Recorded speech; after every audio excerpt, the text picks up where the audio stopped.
Cases होते हैं जहाँ पे प्रेग्नेंट फीमेल का जो हाइट ऑफ यूटरस है that will be less than the period of gestation. मतलब जो प्रेग्नेंट फीमेल का यूटरस इंक्रीज़ हो रहा है वो उतना इंक्रीज़ नहीं होगा जितना एक्सपेक्टेड है, उसका जो हाइट होगा that will be less than the expected height. तो ये किस केसेस में हो सकता है?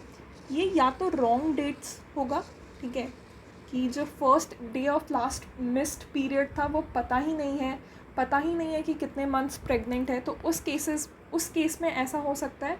या दूसरा रीज़न है इंट्रा यूटेराइन ग्रोथ रिटार्डेशन। तीसरा रीज़न है यूट्रोप्लासेंटल इनसफिशिएंसी।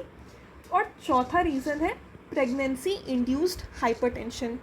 और ये तीनों जो हैं ये तीनों ओलिगोहाइड्रोमेनोस के कॉजेज़ होते हैं, ठीक है। तो ओलिगोहाइड्रोमेनोस के कारण या intra uterine growth retardation, uteroplacental insufficiency, pregnancy induced hypertension, या एक और चीज़ है दैट इज़ ट्रांसवर्स लाई, ठीक है। अगर जो फीटस है वो यूटरस में ट्रांसवर्स वे में लाई कर रहा है, जैसे कि यूटरस ऐसे है और जो फीटस है वो ऐसे लाई कर रहा है, ट्रांसवर्सली लाई कर रहा है, तो उसके कारण भी यूटरस का हाइट कम रहेगा, ठीक है।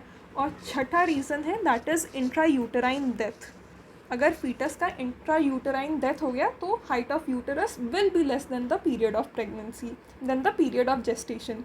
सो दीज आर द 6 रीजंस जहाँ पे हाइट ऑफ यूटरस कम रह जाता है रॉन्ग डेट्स में या intra uterine growth retardation. Wrong date कोई पैथोलॉजिकल कॉज तो नहीं हुआ, पैथोलॉजिकल कॉज में we have intra uterine growth retardation, uteroplacental insufficiency, pregnancy induced hypertension, and these 3 are the reasons for ओलिगोहाइड्रोमेनोस।